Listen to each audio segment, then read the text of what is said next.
All right, everyone, welcome once again to the Faces of Business. I'm your host, Damon Pistolka, and I am excited for our guest today because we have none other than Dennis Berry is going to be talking with us about harnessing emotional intelligence for success. Dennis, welcome. Thank you for being here today. Thank you, Damon. We talk all the time, and it's like an honor to be on your show and to talk with you live, one-on-one, see if we could solve some of the world's problems. Well, if we could just help one person, that's what I always think. If anything we're doing online, if it helps one person, I'm a happy camper, man. And I think it's going to be incredible today with you talking about emotional intelligence. And I think that you are an extremely strong example of emotional intelligence, of what it can do for you, how it can carry you through things. So Dennis, let's start back off a ways because you were an entrepreneur and you did a lot of other things before you're doing what you're doing today with your Heart of Wealth Mastermind Group and helping people. So let's start back a ways and kind of walk through how you got to where you are today. Yeah, and if we go way back to 33 years ago when I graduated high school, I went up to the mountains and I became a ski bum. And I was a chef and I was a crazy maniac party animal.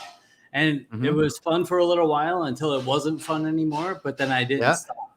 And it was just a crazy lifestyle. And that went on for all of my 20s and until I was about 31 years old. And I just reached the end of my rope. I was physically, financially, spiritually bankrupt. And I got sober, and that was 20 years ago. And wow, I haven't had a drink or done any drugs in the last 20 years. And we were talking about smoking right before too, and I quit smoking.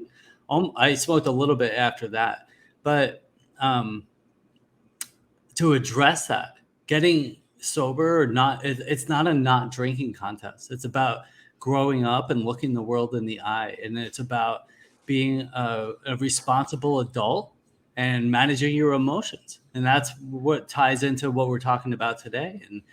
And it's not easy for everybody because a lot of our reactions and the way that we respond to the world goes back to our childhood. And that was the reason I was drinking, because I wasn't trained well on how to react to the world when it gets hard.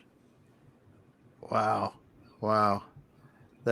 I'm writing some notes here, man, because we got some things we're going to be talking about. So you're ski bum, you're past your ski bum days, and you started at the I'm looking through your stuff here on LinkedIn, man. You were at the Rare Coin Warehouse, you were a culinary fitness and sales and marketing, territory sales manager for Cisco. You've done a lot of stuff in your past. What do you think you really learned about yourself going through those different things that you look back on now, knowing what you know about emotional intelligence and knowing what you know now about sober you compared to then? What do you think you would have done differently if you had some of that knowledge and went back today? Yeah. Well, that's that hindsight's 2020. Yeah. But I mean, just some things you go, oh man, but some things that were good too. Yeah, sure. And when we talk about like where we are today versus what could have been, it's like all of the circumstances in our life, the good, the bad, and the ugly, they all brought us to where we are today. And you can't change any of them. So the best thing you could do is accept them, learn from them, and use them to propel yourself forward. So one of the things you said where I was Rare Coin Warehouse. That was actually my business. And I built that business to $3 million a year. It was a very good, lucrative business. And that's where I learned the most about myself, was building a business. And entrepreneurship is not for everybody. It's a big buzzword people throw around a lot. Yeah. Everybody wants to be an entrepreneur, experience freedom, drive Lamborghinis, and travel all around the world and hang out on beaches. That's not the way that it goes. That's all you do, right? Yeah, that's not how it goes at all. What it's really about is like financial fear and relationship problems, health problems, stress, overwhelming stress, and constantly revamping the way that you have to go about your business and your life on a daily basis, almost Yes. solving problems on a daily basis and doing it calmly. That's the difference. And that's how the difference between I should say, successful and happy people and unsuccessful people, is Because that there's a difference. There's some successful people that are miserable as hell. and I'll tell you, I know some of those people, a lot of those people, and I have some friends that make less than $20,000 a year that are happier than some of the millionaires that I know. And Yeah. money isn't the uh, answer to all your problems. It does buy freedom, and it does take a load off. I always talk about Forrest Gump. Do you remember when Forrest said, "Oh, and Lieutenant Dan mailed me a letter. It was that they invested in Apple," and he goes, "And I wouldn't have to worry about money anymore." And I thought, that's good. One less thing. It's worrying about money. It's like one less thing he had to worry about, but there's still all these other things that we worry about. Money Yes. doesn't solve all of our problems. It does. That's just one less thing that we have to worry about. I don't worry about money, but I have plenty of other things that I Yeah. worry about. Yeah. Yeah. Good point. Good point. So as you're moving forward in that, and you're in the rare coin warehouse, looking back at it today, how do you think that helped prepare you for working on emotional intelligence like you do now? Yeah, that and maybe I didn't completely answer that question. That was because my brain started wandering. But when I started that business, it was actually unintentional. I Really? had a couple other businesses that I had. I had a catering company. I made candles. I had a candle making company. I did all these things, and I started, but they were all failing because I didn't really know how to run a business. And so I Hmm. started selling coins on eBay to supplement my income. And it kind of took off. I was in the right place at the right time. I borrowed some like $20,000 to buy an inventory and start growing. And that's where I learned, and it took off. And the market hit, like when in 2008, when the market crashed and everybody lost their money, I made lots of money because I was well positioned with uh, commodities and precious metals, Hmm. gold and silver and stuff. So there was a little bit of luck there, but the harder you work, the luckier you get. Yeah. Yeah. But what happened was I learned a lot about business, about life, how to handle clients, customers, whatever, and building websites, e-commerce, and all the things that go into a business. But I also yelled and screamed a lot. I Yeah. also was overwhelmed with stress. I would lay in bed like, oh my God, what am I doing? Am I handling this the right way? And I would invest a lot of money on a weekly basis, thousands of dollars. And I was like, am I getting this back? I had to pay out huge fees. So I didn't manage my emotions well. And this went on for Mm. a long time. And now keep in mind, I was sober this whole time. And I didn't have drugs and alcohol to go to like a lot of people do. Yeah. So what I've learned over the years is that the drugs and alcohol, they're not the problem. It's what I'm using to cope with the real problem, which is my thinking. It's my subconscious mind and the way that I react to the world when it gets difficult. So I used drugs and alcohol. Some people use porn or food or Netflix binging or eating fast food at 2 o'clock in the afternoon, overeating. Those are all the same thing. They're all distractions from feeling and taking care of my responsibilities. So when we start to really understand that on a deep level, then life takes on a new meaning. Our relationships and our businesses take on a new meaning, and we just grow.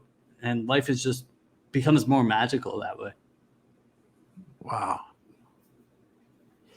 You said something there that just hit me hard. That, the way we think about things is the problem, not the drugs or the alcohol or whatever it is there. Um, you're right. And that's a Because go oh ahead. Go well, ahead. yeah. In our reactions to things, this goes back. I did a lot of work over the years. What brought me to where I am today? It was I started doing coaching for addiction and alcoholism 2005. a couple years into sobriety before I even started the coins. But it was a lot different coaching back then. It wasn't like it is now. Like we used to meet in coffee shops, and it was just it was a different thing. But over the years, I also did a lot of work with codependency, working with couples and teens, and what we find is that a lot of the behaviors, and there's a lot of psychologists that do this type of work. I'm not allowed to say that. I'm not a doctor, but all this stuff goes back to our childhood. So like the emotional wounds and our reactions to the world come from being a child. So there's if you look this up, it's fascinating stuff, and it's the source of all of our dysfunction in the world. But the main emotional wounds, there's abandonment, which all of them stem from abandonment, fear of rejection, the wounds of rejection, of humiliation and injustice. And what's the other one? Fear. I'm on the spot right now. Fear of abandonment, rejection, betrayal. Betrayal. Right? So those are the 5 wounds. And what happens is people are like, oh, I remember in high school this thing happened to me and I felt rejected, and that's why I behaved the way I do. But that may or may not have happened. But the truth is, our wounds happen between the ages of like 0 and 2 or 3 years old. And it could be that when we were like 6 months old and we wanted our mom to pick us up, but she was like doing the dishes and couldn't pick us up. And we got wounded in that moment. And what do we do as babies? We start crying. That's what we do to protect ourselves. And as we grow older and we don't learn new coping skills, we do the same behavior. We start crying, or we start kicking and screaming, or blaming, accusing. We find other ways of coping with that wound, with that pain. And, fast forward to 15 years old, I was drinking. For me, it was drinking and getting stoned. Those were my ways of coping with the pain, the childhood pain. And if we don't learn new healthy coping skills, and most people really don't on their own, we end up being 20, 30, 40, 50 years old with low emotional intelligence. And we're not qualified to run teams or businesses without yelling or screaming or, being a boss versus a leader. Yeah. And that's where all that stems from. It goes way back. And so we can reprogram the way we think, which is the good news, but it's really hard to do on your own. And that's why it's important to have coaches or mentors in your life to help reprogram the way that we think. Yeah. So as you're talking about this and what we learn when they're really young, what are some of the things that you see people coming to you with that have been transformations for them, right? Because we're talking about dependency, alcohol, drug dependency a little bit ago, but there's other things. I mean, you talk about anger, you talk about just what emotional intelligence gives people that once you learn better ways to think, as you said. What are some of the things that you see people, the improvements you see in their lives and their leadership skills and things like that when they start to really think about emotional intelligence and make some of those hard changes? Yeah, and it requires work. And when you do the work, it changes not only the way you do business, but your health, your relationships, all relationships. I mean, all of our lives are really relationships, whether it's friendships, family, sexual relationships, business relationships. They're all relationships. And we don't realize that because they're different, obviously. And we don't put them in the same bucket, but fundamentally they are similar. We react the same way with our spouse and our bosses. We just don't realize it. It might come out in different form, but we're still overreacting. So once we learn where our behavior comes from and how we can react or respond differently, then it transforms our entire lives, all of our relationships, the way that we lead our teams, the decisions we make to grow our businesses, the way we respond to our spouses when things don't go our way, or our children, or the way that we respond to people that have different political points of view. Like everything is different. We become basically what I said earlier. It's not about not drinking. It's about being mature. It's about regulating your emotions. And that's what emotional intelligence is. It's identifying your emotions and responding intelligently, and also the emotions of others. It's having empathy. It's listening intently without thinking about what you're going to say next or interjecting your opinion or your point of view. And when you start behaving that way, everything in your life is transformed. And then we stop taking things personally, which is a huge, huge obstacle in our lives. Like when we start taking things, that's like the 4 agreements. When we make assumptions on the way people feel about us or think about us or what they're going to do next. So we're very skeptical, right? We approach everything with a skeptical stance. And then we can't grow or learn or be successful when we're so skeptical. And skepticism is a big problem in business and for our relationships too. Oh yeah. In every area of our life. So stop making assumptions, stop taking things personally, and stop being so judgmental about people. And and we start becoming comfortable in our own skin. And when we are, we don't need to behave that way. There's nothing to defend. And when you don't have to defend anything and you're just living from your heart and your mind and you're centered, then you can do anything you want. You can build businesses, you can travel the world, you can be healthier, find love, or improve your relationships. Yeah, good stuff. Good stuff. Because I mean, you've hit a ton here, and to people listening there, I'm going to stop just for 1 minute. I want to say, hey, Michelle, great seeing you today. Ryan Marshall, we got you here today too. Thesha and Kaustov, great to see you. So, just want to acknowledge you guys.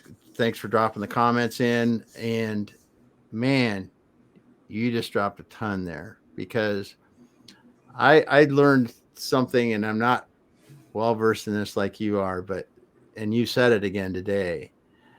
You talk about we get input, like something happens, we get somebody says something to us, and you mentioned this earlier. It's how we think, and a lot of times we're just boom, it comes right back out.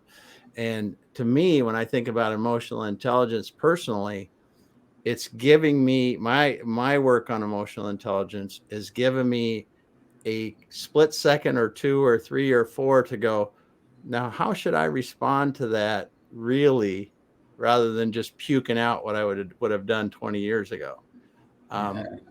Tell me about that. I mean, is that something that you see people doing as they do the work and start becoming more emotionally aware and intelligent? Is that they're really starting to think about, hey, that person just insulted me, or that person just said they love me, or that person, is this or that, or I'm in this situation, and now they can just go, oh, and then this is how I should think about it. And then they take the time to do what they want. Is that at least part of what's going on in people that are working on their emotional intelligence, is really thinking about things before they respond?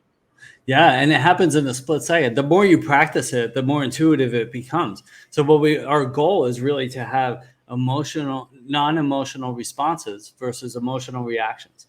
And it comes from living mindfully, right? So if we're living mindfully, and that living mindfully takes practice. There are very few people that are born with that calm, emotional, intelligent, that being. And I've met some of them. We all have, and we look at them in awe. We're like, how can you be so calm and cool and collective and humble and empathetic and all that? And for the rest of us, though, the other 99% of us, we need to work at it. And for me, it had to come in the form of being mindful. And that is everything. People are looking for the magic solution for that, and there isn't. Well, they make pills and Xanax and stuff, but the truth is like it really comes down to mindful living, meditation, exercise, taking care of your health, and all those things. So those types of responses are the result of living well. So when we're living well, there's no need for those types of reactions. So for me, it starts in the morning. I always say, win the morning, win the day. A lot of people say that. It's a comment. I can't claim to, I didn't come up with that, but it's the truth. If I wake up we have a choice every day. When we wake up, how we want our day to go. So if I wake up and I grab my phone and I look at Facebook and look at my friends' differing political opinions, or I watch the news and I get upset and worked up, and that's the way my day goes. And then I wake up and I eat something sugary for breakfast, drink too much caffeine and sugar, and then I'm off to the day. I get in my car and there's a traffic jam and I'm giving the finger, and that's the way the whole day goes. Yeah.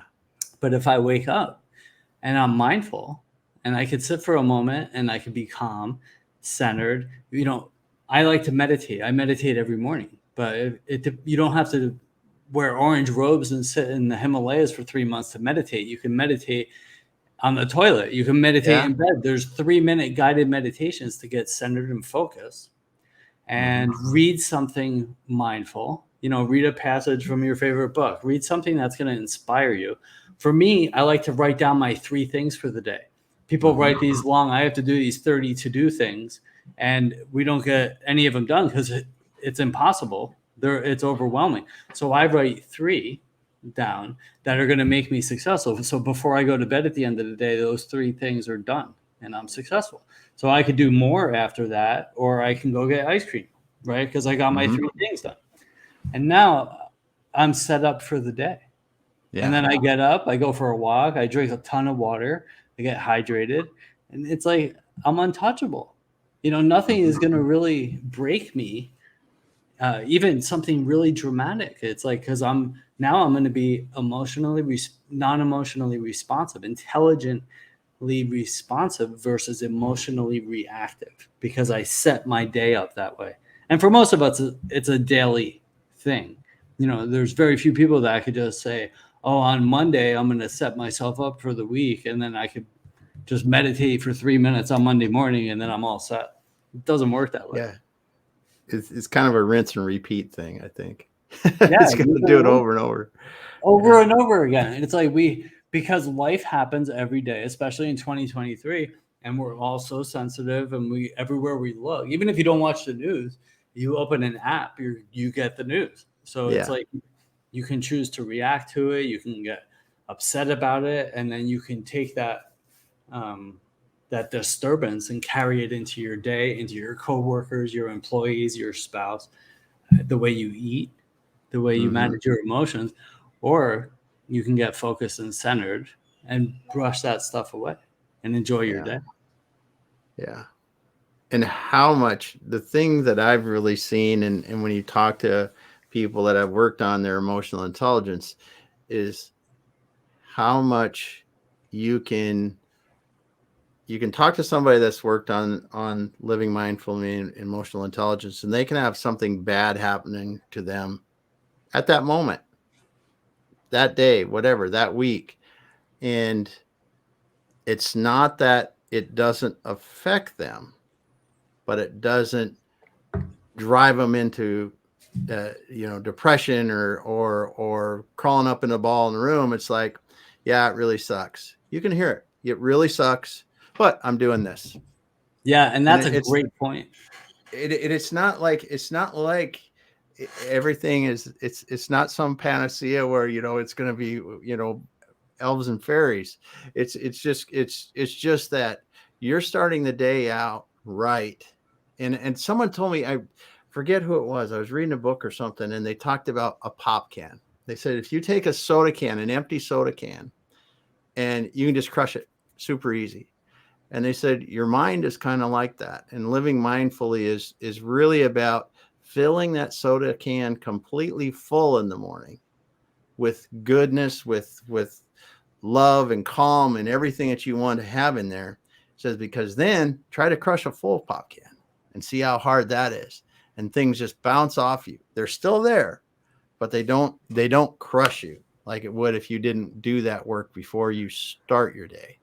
And yeah, and that's great. I mean, it's important. I love that you brought that point up, because I'm saying it from as if the way I just described it was as if I'm perfect and I wake up and meditate and it's rainbows and unicorns.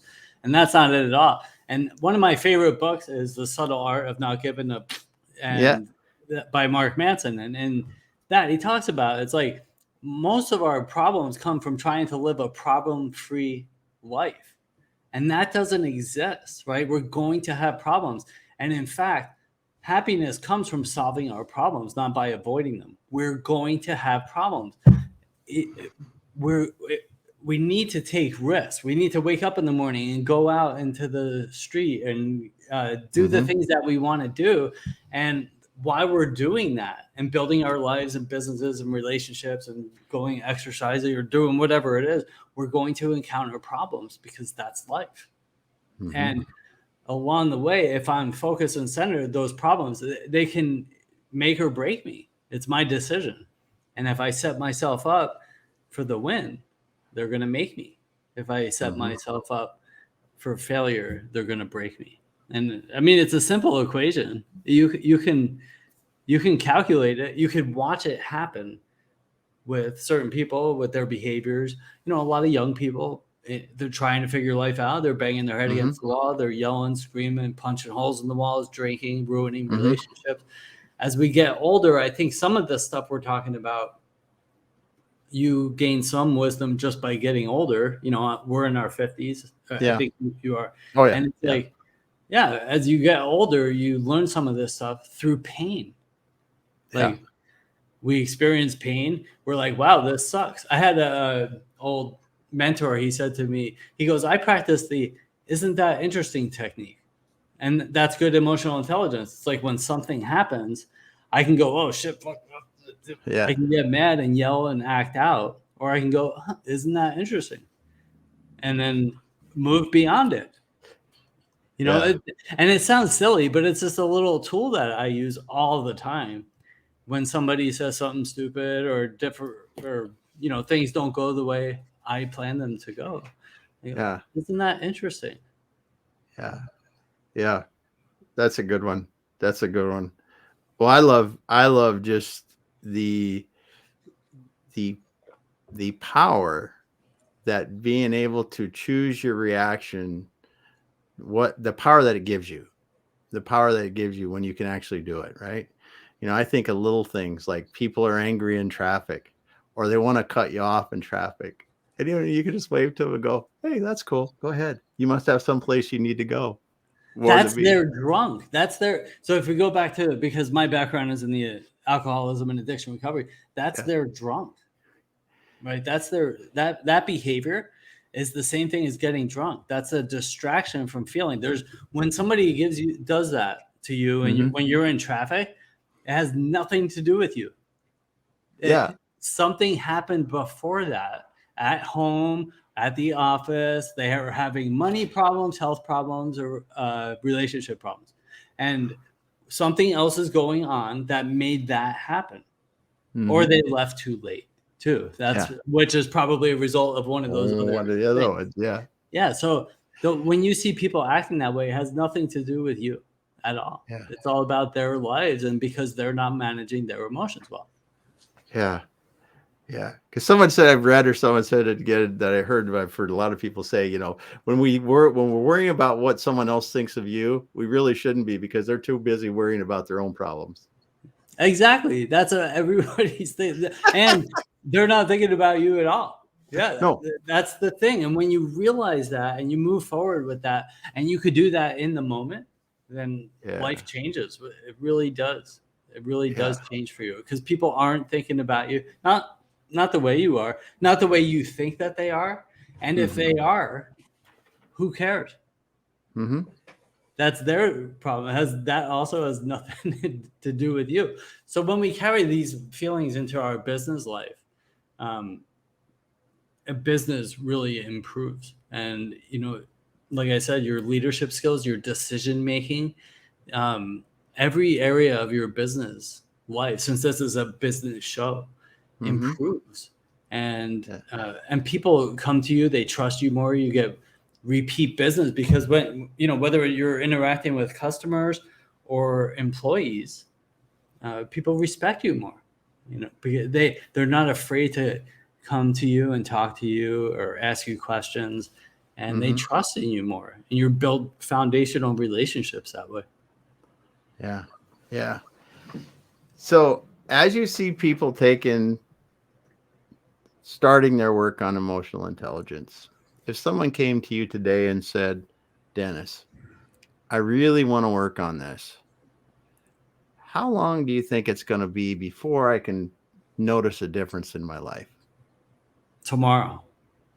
Yeah, Really? because the very first thing that we need in order to change, in my book that I wrote, that I don't really talk about much anymore, I had what I call the how approach to life.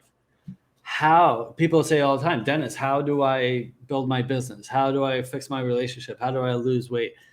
And the answer is in the question. It says honesty, open-mindedness, and willingness. How do I fix my life, right? So the very first step is honesty. I have to be honest and say, there's a problem, because I can't solve a problem I can't admit exists. So when I say that tomorrow we can notice changes, it's because there's an awareness now, right? So the very first step is there has to be an awareness. And now if we start talking about, I need to improve my emotional intelligence, now you're aware that you need to improve your emotional intelligence. So then we come up with some tools right away. The very first thing that I start with right away with all my clients is writing things down. It is the best way. We all know this by now. It's like we all have like 60,000 plus thoughts, 60 to 80,000 thoughts per day, right?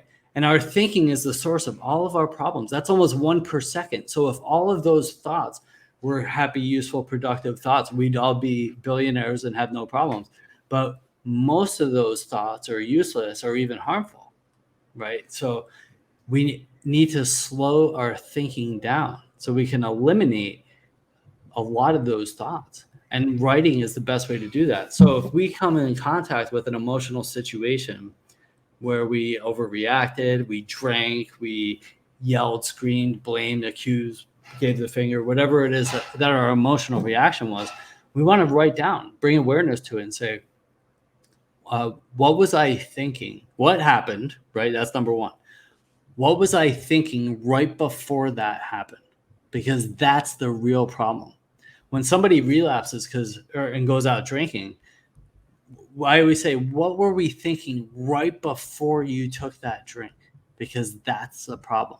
It was usually finance, romance, or health, right? Something related to that. Yeah. That's the problem. So then we start digging into that, So if we write that down, what happened?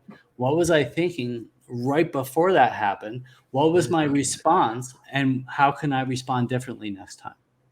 So when we write those things down, we're slowing our thinking down. We can't just think about it because the thinking is the source of all of our problems. So that only adds to the problem. Yeah. But when we write it down, it becomes tangible. It's like we're organizing our thoughts. And now, subconsciously, the next time that situation comes up, it's there. Like, oh, that's right. I wrote that down. So Damon said this. It made me react this way. And now, next time that happens, tomorrow or next week or next month, I could say, oh, it's not that big a deal. I don't need to react that way. That's how change starts. We have to reprogram our subconscious mind, which again was programmed 30, 40, 50 years ago. Yeah. We've lived with it for a long time. Yeah. Yeah. That's great. That's great though. Writing it down is a huge thing. I can see how that really makes a difference, because when you go back to that thing, what was happening right before, you really understand what you were thinking about. That, say, like when just before you said something to me, I might have been thinking something already, and you said something to me and it set me off for whatever reason. But that thinking, that what I was thinking about before that, and the combination of what you said is what it was. So the thinking started me down the wrong path. Yeah, you were triggered. And that trigger, that's the 30, 40, 50-year-old trigger. Yeah. And so and it can come earlier. It can come beyond that. But the original trigger comes from our childhood wounds, from our parents. We love our parents. Even we're parents too. But at the same time, it's like you could be the best parent in the world, but you're screwing them up somehow. Yeah. Somehow. somehow, because at some point Somehow. they get their own personality. They want life to go this way. You want it to go this way. You're bending each other to try to get them on your side, and it doesn't work. So you get triggered along the way. You develop these coping skills. So you can be triggered by past relationships too, but the original wounds go back to childhood. So identifying the triggers, and then writing down what are other responses I could have, other behaviors I can have, healthy behaviors next time that this happens, because it's going to happen again until the day you stop breathing. You're going to be triggered by something or somebody. Yeah. I like that. Identifying triggers and then writing down some healthy behaviors. So when it happens again, you got some options. You at least choose from a list rather than just. Yeah. And again, this is all in addition to mindful living. Yeah. Taking care of your health. Like, we think we have all these problems, but you don't have any problems until you have health problems. Now you have a real problem. So protect your health. Stop eating sugar and crap. Over processed foods. Yeah. Exercise and drink as much water as you can. Right there, you do those 3 things. Like, your life, you're going to think better, talk better, act better, and react less. Yeah, that unfortunately in the United States, the convenience of food around us has also led to the downfall of our health in many different ways. Man, we got Curtis Tompkins is stopping in today. Curtis. Yeah. But I guess you talk about healthy living, and I think that, and mindful living and being healthy is part of that. I just don't know, looking back, how you can do it without getting at least somewhat healthy, because it's so hard. If you're having, for me personally, overweight, eating bad, and you do some myriad of other problems, when those start to go away, or you get them under control, then you actually can think about living more mindfully and doing the things you can. But it starts with that health. Like you said, if you don't have health, you don't have anything. And our bodies and minds are intimately connected. People don't think of it that way.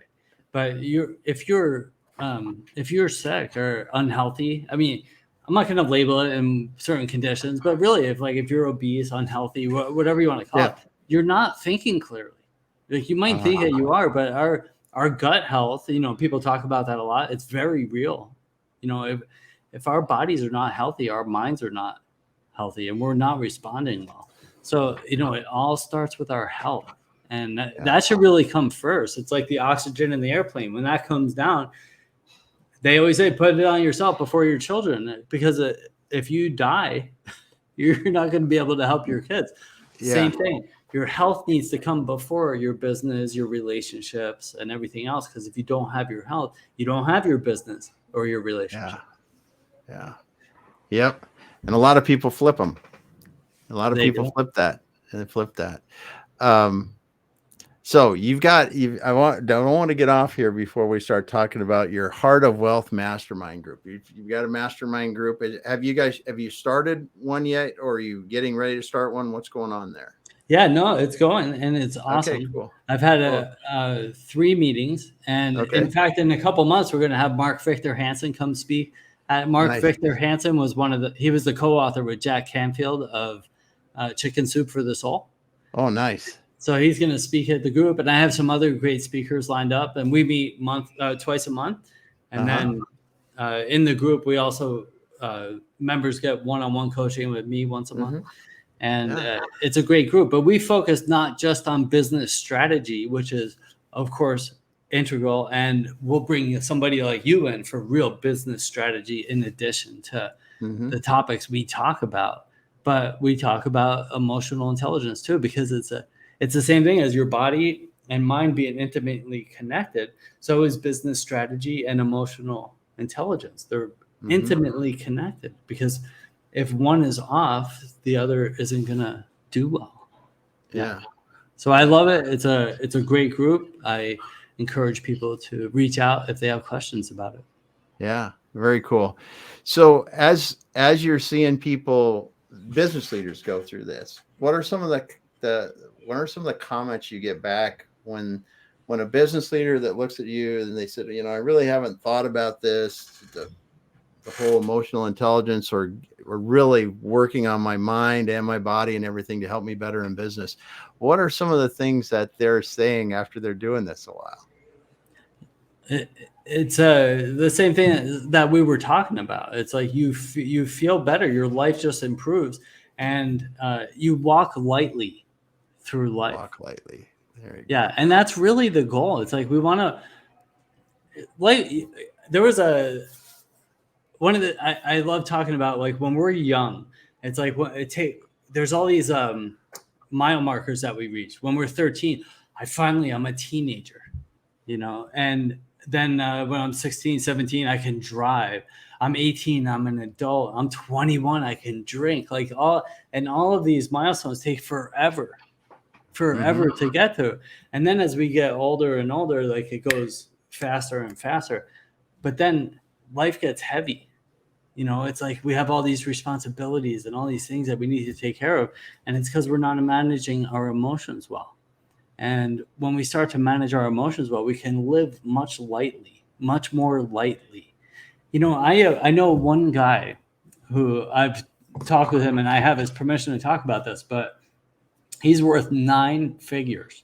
And he inherited this money. His great-grandfather invented the clutch. Wow. The automobile clutch. So, yeah. And he ended up being partners with Henry Ford. And so he inherited a lot of money, and as you might imagine. So, but what he does is he told me this story. We became friends, and we went out for dinner, and his wife and my ex. And he told me once, he goes, they go and play golf, and he meets with all these people that are leaders at the top of their game, business owners, all worth 9 figures, presidents, owners, CEOs, all those types of people. And he feels left out. He can't contribute to the conversations. He's unhappy because he didn't build his own wealth. Like, he inherited it. And so he's unhappy. But we did a lot of work on emotional intelligence too. And now he walks much lighter through life. We're all on a different path. Yeah. But we have to learn, like, Don Miguel Ruiz says, it's like, don't take things personally. The world's not out to get us. Don't make assumptions. Just do the best you can on a daily basis. And life becomes better because I'm not worried about the things that most people are worried about. The one, like when we were talking about the fast food and stuff like that, that's the same thing as drugs and alcohol. When we were growing up, my dad used to take us to McDonald's like once or twice a month on the way to work. On Saturdays, I would go to work. And we weren't sick and obese. It was like a treat. I had one of those greasy egg McMuffins and a hash brown, and it was a treat. And Dad was the best in the world. He was like a hero. And then 2 or 3 weeks later, we went back and had another one. And now the problem is excess, right? So the problem's not sugar or egg McMuffins, right? It's just too much. So now we eat all that stuff all the time, and it's an addiction, but it's a coping mechanism for the heaviness of life. It's the same thing as drinking or whatever. Why is there a line at Chick-fil-A all the way around the building at 3:00 in the afternoon? Right? Because there's a gap in the day and people don't know what to do, and life is heavy. And so they eat stuff, even when they're not hungry. So when we can take away that heaviness of life and you can walk lighter through life, you become more successful. Like, you become immune to anger, frustration, sadness. And not to say you don't feel those things, but they don't have the same weight that they used to have before. That's the power of emotional intelligence.